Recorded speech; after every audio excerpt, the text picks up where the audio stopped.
Next, I would like to welcome SC sir, M. Srinivasrao sir, to share his views on yoga. Actually ఇక్కడ యోగా దాని గురించి చాలా కృషి చేశారు సార్ ఈ యోగా మళ్ళీ పునర్నిర్మించడంలో. Please welcome sir. వేదికను అలంకరించిన పెద్దలకు, వేదిక ముందున్న సోదర సోదరీమణులకు నా నమస్కారం. ఈరోజు ఇంత అందంగా ఈ సెంటర్స్ ఓపెన్ అవ్వడానికి మన సి గారి కృషే మా మూల కారణం. కాబట్టి మన సి గారిని కరతాళ ధ్వనులతో అభినందించాల్సిన అవసరం ఉంది. తర్వాత ఏంటంటే మా మోస్ట్ ఆఫ్ ద డిసీజెస్కి మూలం ఏంటంటే ఈరోజు స్ట్రెస్, యాంగ్జైటీ ఉంది. దానికి ఏకైక పరిష్కారం మెడిటేషన్ చేయడం వల్ల మనకి గుడ్ హ్యాబిట్స్, బ్యాడ్ హ్యాబిట్స్ వల్ల ఒక 20-30% ఉండొచ్చు, కానీ మెయిన్ స్ట్రెస్, యాంగ్జైటీ వల్లనే మేజర్ డిసీజెస్ వస్తున్నాయి.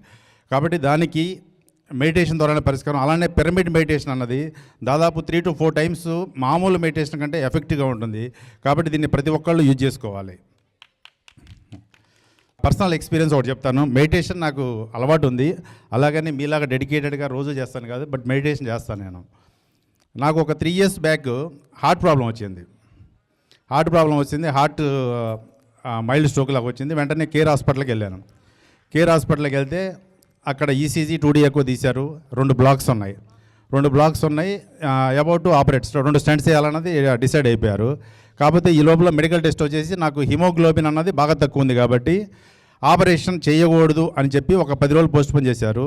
హిమోగ్లోబిన్ ఇంప్రూవ్ అవ్వడానికి ట్యాబ్లెట్స్ ఇచ్చారు. సో నాకు ఒక 10 రోజులు టైం దొరికింది. నేను NLP అని ఒక బుక్ చదివాను. దాని ద్వారా ఏంటంటే మెడిటేషన్ ద్వారా మనం ఎందుకు ట్రై చేయకూడదు అనిపించింది. నేను 10 days ఇంటెన్సివ్ మెడిటేషన్ చేశాను, మార్నింగ్, ఈవినింగ్. ఎలా మెడిటేషన్ చేసేవాడిని అంటే నా బ్లాక్స్ క్లియర్ అవుతున్నట్టుగా నేను ఇమాజిన్ చేసుకుని ఉండేవాడిని. As if God is clearing the blocks. అట్లా 10 days మెడిటేషన్ ఇంటెన్సివ్ చేశాను. దాంతోపాటు ఆ ట్యాబ్లెట్స్ అవి వాడాను. తర్వాత యాక్చువల్ ఆపరేషన్ థియేటర్కి వచ్చాం. శాస్త్రి గారని మా ఫేమస్ కార్డియాలజిస్టు, మన రామారావు గారి క్లాస్మేట్. అయితే ఆపరేషన్ స్టార్ట్ అయింది. అప్పుడు మళ్ళీ నేను ఆపరేషన్ కూడా వెంటనే మెడిటేషన్లోకి వెళ్ళిపోయాను. నాకు వాళ్ళు ఏం చేస్తున్నారో కూడా తెలియదు. ఇంటెన్సివ్ మెడిటేషన్కి వెళ్ళాను. తర్వాత ఆపరేషన్ అయిపోయింది. 20 minutes తర్వాత, 30 minutes తర్వాత శాస్త్రి గారు గట్టిగా పిలుస్తున్నారు. నాకు ఎక్కడి నుంచో వినపడుతున్నట్టు అనిపించింది. తర్వాత అడిగారు, ఏం చేశారండి శ్రీనివాస్ గారు, మీరు ఏం చేశారు అన్నాడు. 2 blocks కరిగిపోయినాయి.